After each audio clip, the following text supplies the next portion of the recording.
नमस्कार. कथा संपदा चॅनलमध्ये तुमचं स्वागत आहे. आजची कथा सुरू करण्यापूर्वी तुम्हाला एक विनंती आहे.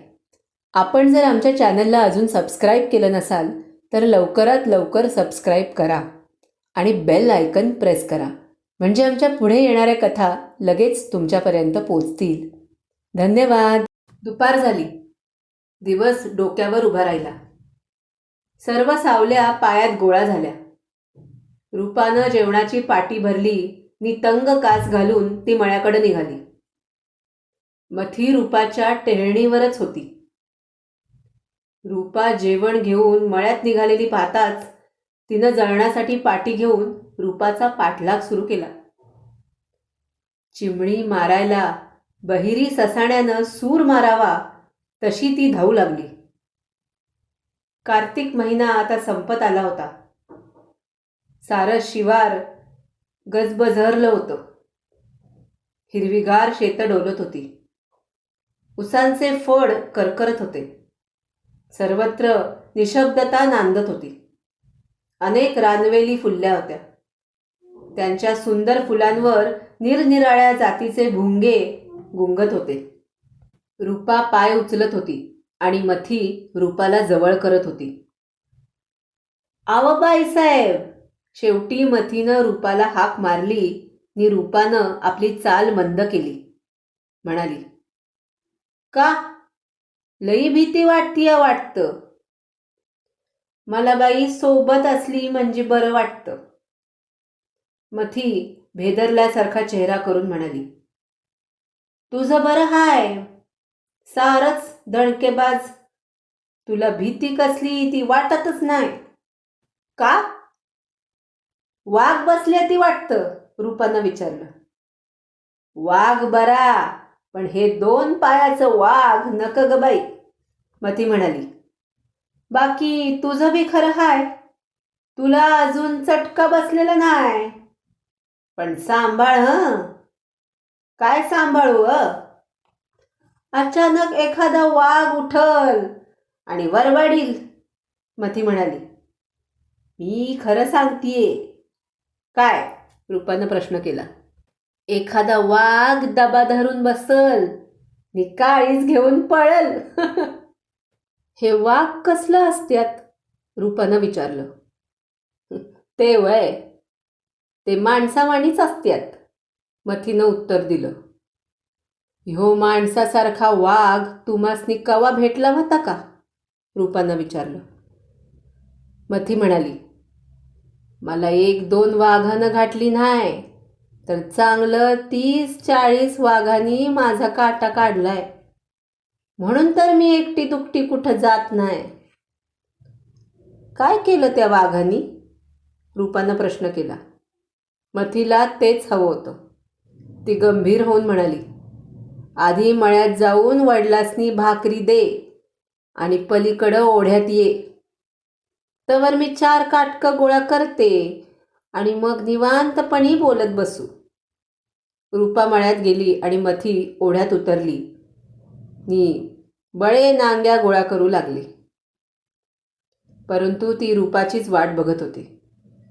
कारण सकाळीच गजा नांगरे 50 रुपये देऊन गेला होता. म्हणून मथीला घाई झाली होती. रूपाला मतवून गजाच्या मुठीत दिली की तिचीही मूठ भरणार होती. शिवाय अलीकडं गजानं भलताच तगादा लावला होता. "माझ्या कामाचं काय झालं?" असं विचारत होता. आणि अलीकडे रूपाही मथीच्या आहारी जाऊ लागली होती. मथी बोलेल ती शांतपणे ऐकून घेत होती. तिच्याबद्दल रूपाच्या मनात कसलीच आढी नव्हती. रूपानं आबाजीला जेवण वाढलं आणि ती ओढ्यात गेली. तेव्हा मथी एका झाडाखाली बसली होती. ठरल्याप्रमाणे रूपा आलेली पाहून तिला आनंद झाला. रूपाच्या कमकुवतपणाचा अंदाजही लागला. ती हसली. एक काटूक घेऊन वाळूत रेघोट्या ओढीत म्हणाली, "आता मला वाघ कसं कसं भेटलं ते ऐक. लग्नानंतर मी पहिल्यांदाच सासरी गेले होते.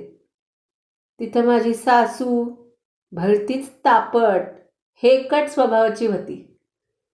मला बघाय जो कोण येईल त्याच्या पायावर मला डोकं ठेवायला लागू लागली.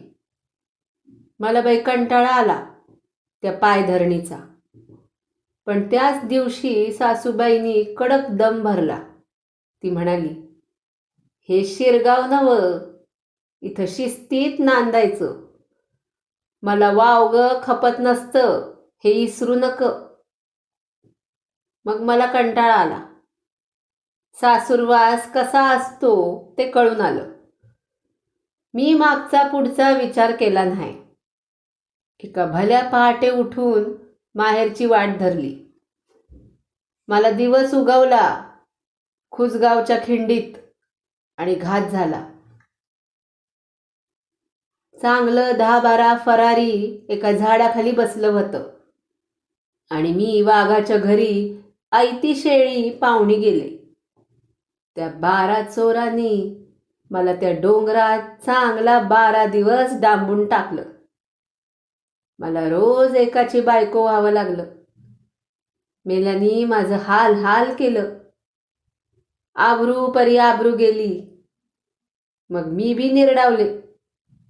मी ज्या दिवशी ज्याची बायको होते त्या रात्री मी त्या चोराचा कडकडून मुका घेत होते आणि अगदी लग्नाच्या बायकोप्रमाणे त्याला आपलं सर्वस्व अर्पण करत होते. आणि त्यामुळेच त्यांचा माझ्यावर संपूर्ण विश्वास बसला आणि त्यांची करडी नजर ढिली पडली. आणि मग एका रात्री भर मध्यरातीला उठून मी पळ काढला. म्हणून वाचले. नाहीतर त्या चोरांनी मला जन्मभर त्या डोंगरात डांबलं असतं. पुढं जो जो माणूस मला भेटला त्यानं मला लुटलं, लुबाडलं आणि पुढं मला बी त्याचं काहीच वाटन असं झालं. पण बाई, माझ्या काळजात शिरलेली भीती काही जाता जात नाही. मथीची ती भयंकर कथा ऐकून रूपाचं डोकं सुन्न झालं. तिनं अंगावर काटा शिवरल्यासारखं केलं. मग त्या दोघी उठून बोलत बोलत गावाकडे चालू लागल्या.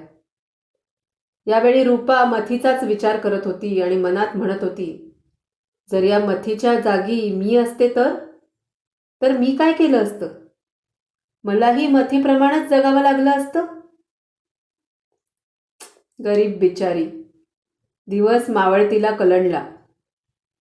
शेजारच्या डोंगरावर शिरलूक पडलं. मावळतीकडून वारा गिरक्या घेत गावात शिरू लागला. रूपा तेलाला गेली तेव्हा दिनकर गुंडावाण्याच्या दुकानात गप्पा मारत बसला होता. रूपाला दिनकरचा स्वभाव आवडत होता, कारण तो उथळ नव्हता आणि काटेकोर वागत होता. ती त्याला पाहून गालात हसून पुढे जात होती. कधीतरी एकदा एखादा शब्द बोलत होती, परंतु अलीकडं तो रूपाला पाहताच मान फिरवत होता. आणि हा असा एकाएकी का वागतोय याचा रूपा विचार करत होती. आणि सकाळी पाणवट्याच्या पुढून आला तेव्हा त्याच्या कपाळावर आठी उमटली होती. रूपानं तेल घेतलं नि दिनकरकडं तीक्ष्ण नजरेनं पाहिलं. नि बाहेर ये अशी त्याला तिनं खूण केली आणि शिंप्याच्या बोळात जाऊन त्याची वाट पाहत उभी राहिली. दिनकर समोर आला आणि त्यानं विचारलं, काय हुकूम आहे सरकार? हुकूम काही नाही. मग अलीकडे बोलत का नाहीस? आणि काय? आणि सकाळी पाणवाट्याच्या पांदीत मला बघून कपाळावर आठी का घातलीस? ती आठी माझ्या कपाळावर उमटली होती, दिनकर म्हणाला, आणि तिचं कारण मी नंतर सांगेन. कधी? ती वेळ येईल तेव्हा. पण ती वेळ येणार कधी? फार उशीर लागणार नाही, दिनकर कडवट सुरात म्हणाला. आणि ऐक, जेव्हा तुझा कडेलोट होऊन तू नरकात जाशील आणि आबाजी खोताच्या तोंडाला डांबर फासून मोकळी होशील, त्या दिवशी ती वेळ येणार आहे. नंतर तो काहीच बोलला नाही. नि आपलं काय चुकलंय, आपण आपला कडेलोट कसा होणार, नि मी आईबापाच्या तोंडाला डांबर कशी फासणार याचा विचार करत रूपा घरी गेली. परंतु तिच्या कानात दिनकरचे ते शब्द निनादत होते. तुझा कडेलोट होऊन तू नरकात जाशील आणि आबाजी खोताच्या तोंडाला डांबर फासवून मोकळी होशील. त्या दिवशी ती वेळ येणार आहे. आणि रूपाचा जीव वाटाहुटा झाला होता. उर्वरित कथा पुढील भागात नक्की ऐका. कथा आवडली असेल तर लाईक, कमेंट आणि शेअर करा आणि अशाच नवनवीन कथांकरता चॅनलला नक्की सबस्क्राईब करा. धन्यवाद.